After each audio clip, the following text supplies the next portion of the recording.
E a quarta decisão, ainda relacionada com as outras três, é assim: todas as vezes que eu penso em uma mudança subjetiva, eu sei que é muito difícil a gente medir as mudanças, conseguir avaliar os resultados. Eu tenho muita prática física, muita atividade física, e a atividade motora, o movimento para mim é algo muito importante. Então, todas as vezes que eu tomo uma decisão muito subjetiva, eu estabeleço um novo desafio motor, um novo desafio de aprendizagem, uma nova competência física a ser desenvolvida. Naquela ocasião, me perguntava o que pode representar essa mudança da água para o vinho. O que pode representar essa mudança de atitude tão drástica? E aí o que me veio, normalmente veio intuitivamente, me veio que minha vida inteira eu tinha feito as coisas de uma determinada forma. Eu sabia muito bem como fazer as coisas daquela forma, mas fazer daquela forma não tinha me trazido a realização que eu buscava. Então, muito indignado com os resultados naquela fase de decisões, eu pensei: de hoje em diante eu vou fazer as coisas de uma forma completamente diferente. Vocês devem pensar que eu sou louco, muitas pessoas pensam, mas eu decidi me tornar canhoto. Foi esse o objetivo que eu estabeleci. Mas esse é um objetivo gigantesco. E eu sabia que eu não ia virar canhoto apenas falando que eu queria ser canhoto. Então eu estabeleci 4 metas mensuráveis que me permitissem avaliar se eu estava ou não me tornando canhoto. A primeira delas, eu falei para vocês, eu tinha uma academia de tênis, eu era instrutor de tênis. Eu sabia jogar tênis com a mão direita. E eu pensei: se eu for canhoto, eu devo saber jogar tênis também com a mão esquerda. Então essa foi a primeira. Isso aí sempre acontece, essas grandes decisões para mim acontecem em dezembro, que é uma época que eu reduzo a atividade formal no mercado e paro para o planejamento, reavaliação do negócio. Então, no dia 26 de dezembro, eu comecei a praticar. Isso foi no ano de 93. A minha segunda meta era: se eu for canhoto, eu devo saber escrever com a mão esquerda. Então, todas as vezes que eu ia fazer alguma atividade, por exemplo, estava falando no telefone, explicando alguma coisa, eu deixava uma caneta na mão esquerda e ficava lá desenhando bolinha, quadradinho, númerozinho, letrinha, para desenvolver a motricidade fina na mão esquerda. Eu não precisei ser alfabetizado novamente, tudo isso eu já sabia. Eu só não tinha o treinamento motor na mão esquerda. Eu pensava: se eu for canhoto, eu devo saber comer com a mão esquerda. É claro que no começo eu tinha que usar tomador, porque eu vivia derrubando a comida na rua. E mais do que isso, eu gosto muito de culinária japonesa. Então, para mim, comer com a mão esquerda é usar os palitinhos, o hashi. Então, eu comecei a praticar. A quarta meta foi a mais desafiante. Eu pensei: se eu for canhoto, eu devo saber escovar os dentes com a mão esquerda. Essa foi a que deu mais trabalho. Eu levava 20 minutos tentando escovar os dentes com a mão esquerda e depois tinha que escovar tudo novamente com a mão direita para conseguir a higiene bucal.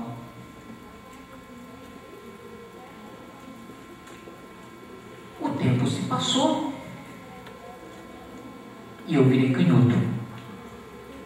Mas o que eu não tinha pensado na época que eu tomei essa decisão, na época que eu tomei a decisão, eu estava muito insatisfeito, muito incomodado com a situação, com aquela reportagem que eu tinha lido. Então eu pensei, eu não quero mais ser desse jeito. De agora em diante eu serei desse jeito. E eu trabalhei bastante, foram vários anos de prática. Por exemplo, escovar os dentes com a mão esquerda com qualidade levou mais de 10 anos para eu ter essa competência. Não praticando todo dia, é claro. Jogar tênis levou uns 3 ou 4 anos para eu conseguir alguma competência. Mas o que eu não tinha planejado, vocês vão pensar, mas isso estava debaixo do seu nariz, Walter. Verdade, mas eu não tinha visto essa possibilidade. Que quando eu decidi me tornar canhoto, eu não imaginava que para me tornar canhoto seria muito mais fácil do que foi para me tornar destro. Porque eu já sabia tudo o que eu tinha que fazer para desenvolver a habilidade. E segundo, ao me tornar canhoto, eu nunca deixei de ser destro. Na verdade, ao buscar uma segunda alternativa, eu ganhei 3, uma terceira. Eu sou destro quando eu preciso, eu sou canhoto quando eu quero, mas acima de tudo hoje, eu sou ambidestro. Quando nós pensamos no desenvolvimento de competências humanas, nós também podemos levar em conta que existem ganhos adicionais a cada habilidade que nós desenvolvemos. Em algumas delas nós temos objetivos claros, em outras os resultados superam em muito os objetivos iniciais. Eu vou passar minha palavra agora para a Vivi, ela vai falar mais algumas coisas para vocês e em seguida a gente abre para perguntas e respostas. Pode ser assim?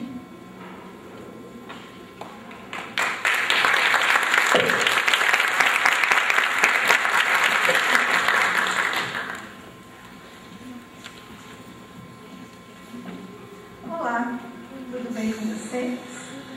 É um grande prazer estar aqui em Poços de Caldas, estar aqui com vocês. Eu queria muito agradecer o convite da Ana Luísa, da equipe dela. É uma grande honra estar aqui. Agora, a minha intenção de falar um pouquinho sobre o desenvolvimento humano é estar colocando algumas sementinhas para daqui a pouco nós podermos abrir para as perguntas e podermos discutir um pouco mais sobre esse assunto. Nós acreditamos que o desenvolvimento humano não é um produto, e sim um processo.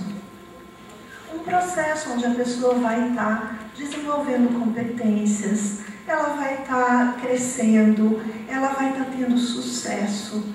Com isso, ela vai estar alcançando uma realização e uma satisfação plena. Ela vai estar com um sentimento de satisfação permanentemente.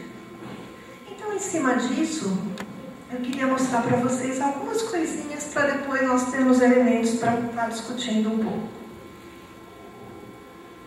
Lá pelos anos 70, vocês todos já ouviram falar sobre o QI, o quociente de inteligência. Ele servia para medir a inteligência das pessoas. Só que com o tempo, esse índice ele se demonstrou um tanto quanto falho para algumas coisas, abrindo espaço, abrindo contexto para um novo índice. Porque o que se percebeu foi o seguinte: pessoas de alto QI estavam subordinadas a pessoas que não tinham um QI tão alto assim. E as pessoas de alto QI também estavam muito sujeitas a frustrações. Elas não se sentiam satisfeitas, elas não se sentiam realizadas, tinham problemas de relacionamento. Não todas, é claro, mas um grande número. Então o QI não era o grande diferencial, o único diferencial. E pesquisando um pouco, o que se descobriu através desse novo quociente? O quociente emocional.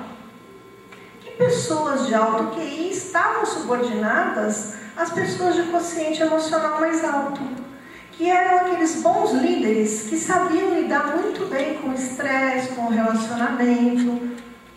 Eles sabiam lidar muito bem com a parte emocional. Então, eles eram os líderes dos que tinham maior QI. Mas, com o passar do tempo, isso também se demonstrou que não era o único, que ainda ficava faltando alguma coisa. Porque quando eles pesquisavam os grandes empreendedores de sucesso, eles perceberam que nem todos tinham um QI muito elevado. As pessoas que tinham QI elevado, às vezes ficava faltando algo nelas. Essa vontade, essa força de realizar, de realização. Então isso foi encontrado nos grandes empreendedores de sucesso. Que eles tinham essa grande força de realização. E principalmente eles tinham uma forte resiliência. E esse novo quociente é o quociente de adversidades. O quociente de adversidade, ele vai medir o quanto a pessoa suporta o fracasso. Quantas vezes ela vai fracassar, vai sacudir a poeira, vai se levantar e vai ter energia para começar tudo de novo. Então, esses 3 quocientes caminharam dessa forma. Pensando nos empreendedores, nas pessoas de sucesso, as pessoas que apostam no desenvolvimento humano, eu penso que o desenvolvimento humano ele pode ser perseguido através de 2 caminhos. Muitas vezes a pessoa sente ela mesma que ela precisa se desenvolver. Ela olha para os outros, percebe competências nos outros e percebe que ela ainda não tem aquilo, ela está insatisfeita. Então aquilo vem de dentro e ela vai buscar. Mas existe também uma motivação que pode vir de fora para essa busca do desenvolvimento humano. Pode vir de fora, por exemplo, no ambiente onde a pessoa trabalha. O próprio trabalho dela está exigindo que ela vá buscar, que ela cresça, que ela se desenvolva. Ou ela pode, muitas vezes, se inspirar em alguém que ela olha e que ela admira. E essa pessoa, algumas vezes, também dá alguma sementinha, planta alguma sementinha de onde vai brotar essa motivação para que a pessoa se desenvolva. E é sobre uma dessas sementinhas que eu queria falar.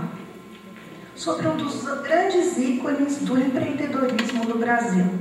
Alguns de vocês já devem conhecer. Essa pessoa é Fernando Dolabella. Fernando Dolabella. E ele tem um projeto muito interessante de empreendedorismo. O projeto dele queria desenvolver já nas crianças o ímpeto de ser empreendedor.